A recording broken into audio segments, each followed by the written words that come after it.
Good morning, guys. Welcome to Just Be Held. This is my ministry channel here. I want to welcome you in if you are just joining. Today we are talking about salvation. And the Lord says that salvation really comes when you have knowledge of God and when you've come to a place where you believe and accept not only who God is, but who the Word says that Jesus was, and the fact that He really was a living person, that He lived and died, that He is the Messiah, and furthermore, that you believe in the resurrection, and that you have come to a place where you develop a relationship with God and with Jesus through the Word and through your experiential knowledge. Okay, so that is how you come into salvation. You come into that place where you are able to believe because you hear and then you can receive. So there are actual steps. First, hearing, and then believing, receiving, taking that in. Once you have received it, once that really settles in your heart and you believe it, then something happens in your spirit where the Lord and His presence will be around you, will come into you and begin a transformation that begins from inside out. He begins changing your mind and the stance. So concerning all of the things that you really know, all of the things that you really believe, and the reasons why, He begins messing around with those things. He begins changing the way that you feel and the way that you can perceive things. So He really comes in and He will guide you in all understanding and all truth. And so when you read the Word, a lot of people, they don't really get into reading the Bible too much because they don't understand it and they think that they won't understand it. But when you really start developing that relationship to God, and once you become saved, once that has come over you, I guess the Spirit of the Lord has come over you like that, you don't have to try to understand. God will bring that understanding. He will enlighten your spirit.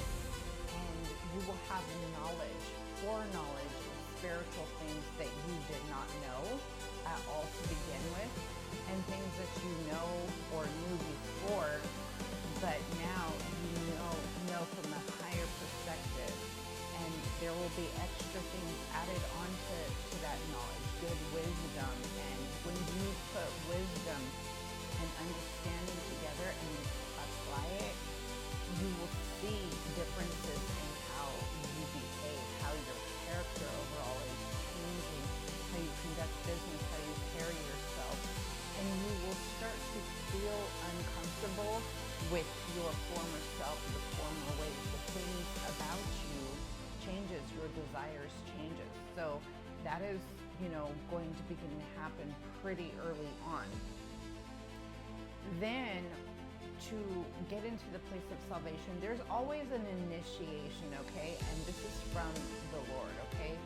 When you get married and you come into a good, solid relationship with your person, you come into that place where you want to be with them and you really know them, you really love them and want to have an intimate relationship with them.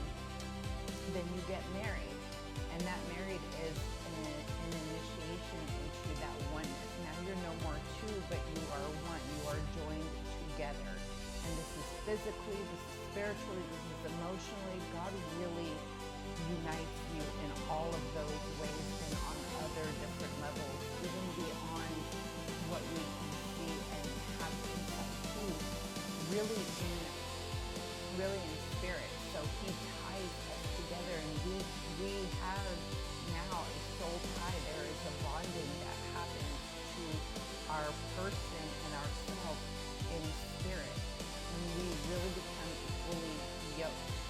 And so when it comes to baptism, that's the same thing. It's just like marriage. It's just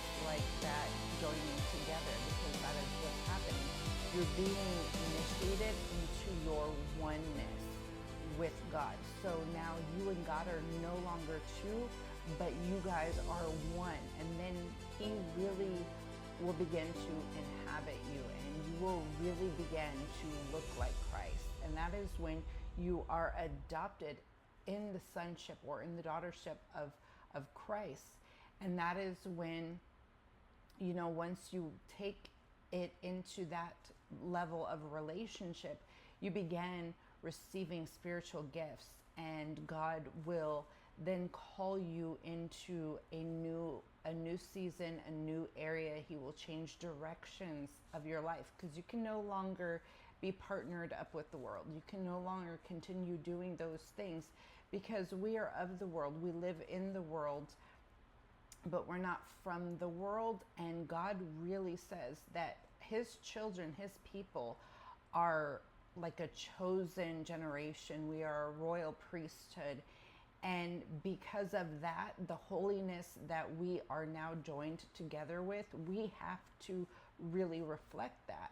We are now representatives of Christ, and so we have to be set apart in the way that we live, and that way people can see Christ through us.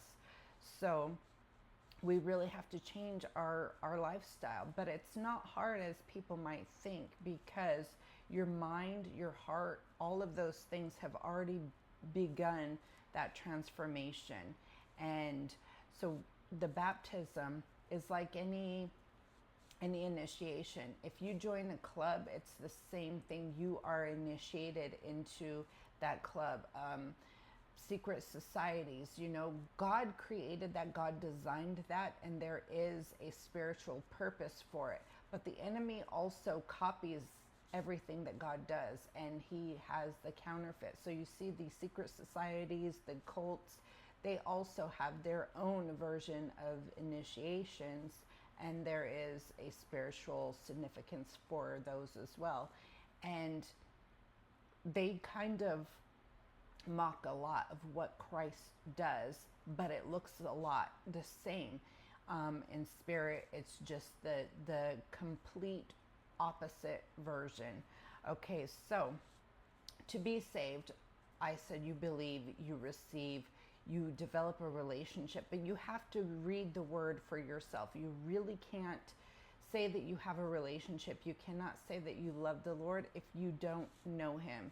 And the way that we get to know him is through the word. If you're not reading the word and you don't have your own relationship with Christ and with God, and you're not working on developing that, you might be a believer, but you are not saved. And you will be one of those who one day the Lord says, even though you are a good person, you're doing good deeds, you're pretty much following a lot of the laws, right? But he will say, depart from me, I never knew you. Because there is a difference between being a believer and being a follower. And a follower is a person who is mirroring Christ's footsteps. You are literally walking with him, and you are working on being set apart. That's how you work out your salvation, because you are growing and maturing and obeying. You are following in everything that he said and everything that he did. And that is really when you come into the fullness of your salvation, when you take on the authority and the name of Christ, and you begin exercising the power that he has given to you. So in this next video, we are going to talk about the initiation of your salvation.